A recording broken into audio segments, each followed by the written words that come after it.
మనమందరం ఆకాశం వైపు చూస్తాం కదా, అక్కడ కోట్ల నక్షత్రాలు. వాటిలో కొన్ని అప్పుడప్పుడు రాలిపోవడం చూస్తాం. అవి చూడటానికి చాలా అందంగా ఉంటాయి. కాని ఆ వెనుక ఒక చిన్న బాధ, ఒక చిన్న నిరాశ ఉంటుంది. కొన్ని ఆశలు, కొన్ని కలలు అర్ధాంతరంగా ఆగిపోయినట్టనిపిస్తుంది. మన జీవితాల్లో కూడా ఇలాంటి రాలిపోయే నక్షత్రాలు చాలామందికి కనిపిస్తాయి. బ్రైట్గా మొదలవుతాయి, కాని ఎక్కడో ఒకచోట వాటి వెలుగు తగ్గిపోతుంది. వాటి ట్రాజెక్టరీ మారిపోతుంది. ఒకసారి ఆలోచించండి. స్కూల్లో ఫస్ట్ ర్యాంక్ తెచ్చుకున్న కుర్రాడు, కాలేజీలో గోల్డ్ మెడల్ సాధించిన అమ్మాయి. అందరూ అంటారు కదా, వీళ్ల భవిష్యత్తు చాలా గొప్పగా ఉంటుంది, వీళ్ళేదో సాధిస్తారు అని. మనం కూడా నమ్ముతాం. వాళ్ల కళ్లలో ఒక మెరుపు, వాళ్ల మాటల్లో ఒక కాన్ఫిడెన్స్, వాళ్ల పనుల్లో ఒక డెడికేషన్ కనిపిస్తాయి. మరికొంతకాలం తర్వాత అదే వ్యక్తి ఎక్కడో ఒక కార్నర్లో డల్గా, నిస్సత్తువగా, కనీసం తనకంటూ ఒక గుర్తింపు లేకుండా బ్రతికేస్తున్నాడెందుకు? ఏదో తెలియని లోటు, ఏదో తీరని వెలితి వారిని వెంటాడుతుంది. ఇది కేవలం ఒకరో ఇద్దరో కాదు.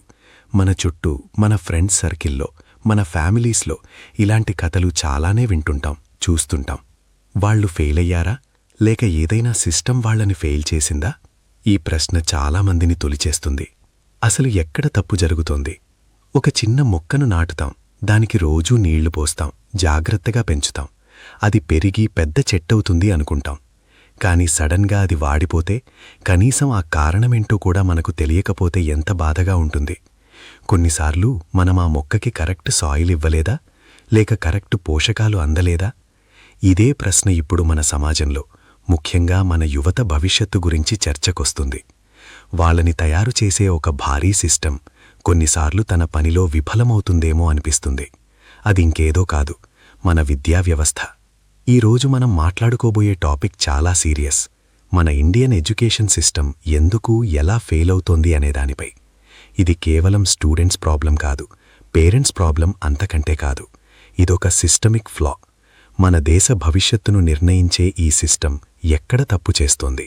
మన ఇండియన్ ఎడ్యుకేషన్ సిస్టమ్ అంటేనే చాలామందికి గుర్తొచ్చేది మార్కులు, ర్యాంకులు, కాంపిటీషన్. చిన్నప్పటి నుంచే ఒక రేసులో పరిగెత్తినట్టుంటుంది మన జీవితం. ఎల్కేజీ నుంచి మొదలు పెడితే ఇంజనీరింగ్, మెడిసిన్ లేదా ఏదో ఒక జాబ్ వచ్చే వరకు అదే పరుగులు. ఎవరైనా ఈ రేసులో కాస్త వెనకబడితే వెంటనే సమాజం వాళ్లని ఒక ఫెయిల్యూర్గా చూస్తుంది.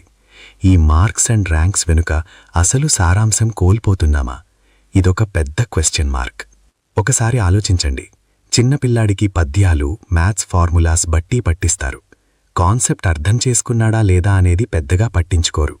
ఎగ్జామ్లో బైహార్ట్ చేసింది రాసేసి మంచి మార్కులు తెచ్చుకుంటే చాలు. ఇదే rote learning, critical thinking, problem solving skills, innovation ఇవన్నీ మన సిలబస్లో ఉన్నాయేమో కానీ ప్రాక్టికల్గా వాటికి మన సిస్టంలో వాల్యూ చాలా తక్కువ. ఒక క్రియేటివ్ ఐడియా చెప్పినా, ఒక కొత్త అప్రోచ్ ట్రై చేసినా సిలబస్ దాటి ఆలోచించకు, మార్కులు రావు అనే కౌన్సిలింగ్ వస్తుంది. ఇక్కడే మన సిస్టమ్ మొదటి దెబ్బతింటుంది. పిల్లలు ప్రశ్నలు అడగకుండా కేవలం సమాధానాలు బట్టి పట్టడం నేర్చుకుంటున్నారు. ప్రెషర్ అనేవి మన ఎడ్యుకేషన్ సిస్టంలో ఒక కంటికి కనిపించని సిలబస్. తల్లిదండ్రుల నుంచి, టీచర్స్ నుంచి, పీర్స్ నుంచి, సొసైటీ నుంచి ఎటు చూసినా ప్రెషరే. నీ పక్కింటి అబ్బాయికి ఎన్ని మార్కులొచ్చాయో తెలుసా? ఫలానా వాళ్ళమ్మాయికి ఆ కాలేజీలో సీటొచ్చింది, ఇంజనీరింగ్ చేస్తేనే భవిష్యత్తు. ఇలాంటి మాటలు మన పిల్లల చిన్నతనం నుంచే చెవుల్లో నాటుకుపోతాయి. ఒక డాక్టర్ అవ్వాలనుకునేవాణ్ణి ఇంజనీరింగ్ చేయమంటారు, ఒక ఆర్టిస్ట్ అవ్వాలనుకునేవాణ్ణి సైన్స్ చదవమంటారు. వాళ్ల ప్యాషన్, వాళ్ల టాలెంట్, వాళ్ల ఇంట్రెస్ట్ ఎవ్వరూ పట్టించుకోరు. ఇదెందుకు?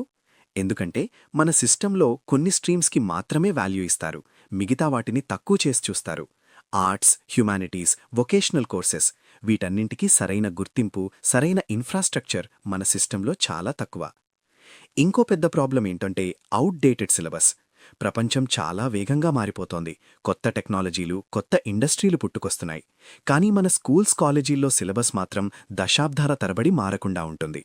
మనం చదివే కాన్సెప్ట్స్, నేర్చుకునే టెక్నిక్స్ బయట ప్రపంచంలో అవుట్డేటెడ్ అయిపోయుంటాయి. దీనివల్ల కాలేజీ నుంచి బయటకొచ్చిన గ్రాడ్యుయేట్స్కి ఇండస్ట్రీకి కావాల్సిన స్కిల్స్ ఉండట్లేదు. జాబ్ రెడీ గ్రాడ్యుయేట్స్ చాలా తక్కువగా ఉంటున్నారు. మళ్లీ వారికి కొత్తగా ట్రైనింగ్ ఇవ్వాల్సిన పరిస్థితి. మరి ఇన్నేళ్లు చదివిన చదువుకు అర్థమే ఉంది? అంతేకాదు, మన టీచింగ్ మెథడాలజీ కూడా చాలా ప్రాబ్లమాటిక్. చాలా స్కూల్స్లో టీచర్స్కి సరైన ట్రైనింగ్ ఉండదు. వాళ్ళకి టీచింగ్ అంటే కేవలం సిలబస్ కవర్ చేయడం, ఎగ్జామ్స్ పెట్టడం అంతే. ప్రతి స్టూడెంట్కి ఒక యునీక్ లెర్నింగ్ స్టైల్ ఉంటుంది. కొందరు విజువల్గా నేర్చుకుంటారు, కొందరు ప్రాక్టికల్గా నేర్చుకుంటారు, కొందరు ఆడిటరీగా నేర్చుకుంటారు. కానీ మన క్లాస్ రూమ్స్లో అందరికీ ఒకే అప్రోచ్. 40-50 మంది స్టూడెంట్స్కి ఒకే టీచర్, ఒకే లెక్చర్. ఇది ఎంతవరకు సమర్థవంతం? టీచర్స్కి కూడా ప్రెషర్ ఉంటుంది. సిలబస్ కంప్లీట్ చేయాలి, మంచి రిజల్ట్స్ చూపించాలి. ఈ ప్రెషర్లో స్టూడెంట్స్ ఇండివిజువల్ నీడ్స్ పట్టించుకోలేరు. మనం ఎడ్యుకేషన్ అనే పదాన్ని చాలా మిస్అండర్స్టాండ్ చేసుకున్నాం. చదువు అంటే కేవలం ఉద్యోగం సంపాదించడానికి ఒక మెట్టు కాదు. చదువు అంటే ఒక వ్యక్తిని సంపూర్ణంగా తీర్చిదిద్దే ప్రక్రియ. లైఫ్ స్కిల్స్ నేర్పాలి, ఎమోషనల్ ఇంటెలిజెన్స్ పెంచాలి, సొసైటీ పట్ల బాధ్యత నేర్పాలి. కానీ మన సిస్టమ్ కేవలం అకాడమిక్ నాలెడ్జ్ పైనే ఫోకస్ చేస్తుంది. ఒక స్టూడెంట్ ఎంత మంచి మార్కులు తెచ్చుకున్నా బయటి ప్రపంచంలో ఒక ప్రాబ్లమొస్తే ఎలా డీల్ చేయాలో తెలీదు, స్ట్రెస్ని ఎలా హ్యాండిల్ చేయాలో తెలీదు. చిన్న ఫెయిల్యూర్కి కూడా డిప్రెషన్లోకి వెళ్ళిపోతున్నారు. సూసైడ్స్ చేసుకునే పిల్లలు పెరుగుతున్నారు. ఇది చాలా భయంకరమైన పరిణామం. మన సిస్టమ్ వాళ్లకి ఎమోషనల్ రెసిలియన్స్ని నేర్పించడంలో పూర్తిగా ఫెయిల్ అవుతోంది. ఇక ఎగ్జామ్ సిస్టమ్ గురించి చెప్పాలంటే అదొక పెద్ద జోక్. 3 గంటల ఎగ్జామ్లో ఒక స్టూడెంట్ నాలెడ్జ్ని మొత్తం జడ్జ్ చేస్తారు. ఆ 3 గంటల్లో వాడు ప్రెషర్ వల్లనో, హెల్త్ బాగోలేకనో సరిగ్గా పర్ఫామ్ చెయ్యలేకపోతే వాడి భవిష్యత్తు మొత్తం డిసైడ్ అయిపోతుంది. క్రియేటివిటీకి, ప్రాక్టికల్ అప్లికేషన్కి ఎగ్జామ్స్లో చోటుండదు. కేవలం మెమరీ టెస్ట్లా ఉంటుంది. Projects, group discussions, presentations, real world case studies వీటన్నింటికీ మార్కుల వెయిటేజ్ చాలా తక్కువ. ఇదే మన ఎడ్యుకేషన్ సిస్టంలో ఉన్న ఒక లోపం. ఒక స్టూడెంట్ని కేవలం పేపర్ మీద జడ్జ్ చేస్తున్నారు. ఈ ఆన్లైన్ ఎడ్యుకేషన్ వచ్చిన తర్వాత ఈ గ్యాప్ మరింత పెరిగింది. డిజిటల్ డివైడ్ వల్ల చాలామంది స్టూడెంట్స్కి సరైన యాక్సెస్ ఉండట్లేదు. ఉన్నా కూడా స్క్రీన్ టైం పెరిగిపోయి మెంటల్ హెల్త్ ఇష్యూస్ వస్తున్నాయి. ప్రాక్టికల్ నాలెడ్జ్ అస్సలు అందట్లేదు. సైన్స్ స్టూడెంట్స్ ల్యాబ్స్కి వెళ్ళలేకపోతున్నారు. ఇంజనీరింగ్ స్టూడెంట్స్ వర్క్షాప్స్ చూడలేకపోతున్నారు. ఇది ఒక షాలో లెర్నింగ్ని క్రియేట్ చేస్తోంది. మన విద్యా వ్యవస్థ ఇప్పుడు ఒక కూడలిలో ఉంది. పాత పద్ధతులను వదిలి కొత్త విధానాలను అలవర్చుకోవాలి. కేవలం మార్కుల కోసం చదవడం కాకుండా జ్ఞానం కోసం, కొత్త విషయాలు నేర్చుకోవడం కోసం, ఒక మంచి పౌరుడిని తయారు చేయడం కోసం చదువుండాలి. ఇండివిడ్యువల్ టాలెంట్స్ని గుర్తించాలి, వాటిని ఎంకరేజ్ చేయాలి. ఆర్ట్స్, మ్యూజిక్, స్పోర్ట్స్, క్రాఫ్ట్స్ వీటన్నింటికీ అకాడమిక్స్తో సమానమైన ప్రాధాన్యత ఇవ్వాలి. అప్పుడే మన పిల్లలు కేవలం ఇంజనీర్స్ లేదా డాక్టర్స్ కాకుండా కంప్లీట్ హ్యూమన్ బీయింగ్స్ అవుతారు. ఒక సిస్టమ్ ఎప్పుడూ పర్ఫెక్ట్గా ఉండదు, కానీ అది తన లోపాలను గుర్తించి సరిదిద్దుకోవడానికి ప్రయత్నిస్తుందా లేదా అన్నదే ముఖ్యం.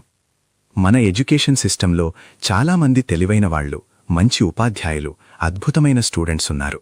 కానీ ఆ సిస్టమ్ మొత్తం ఒక సరైన డైరెక్షన్లో లేనప్పుడు ఆ ఇండివిడ్యువల్ ఎఫర్ట్స్ కూడా కొన్నిసార్లు వృధా అయిపోతాయి.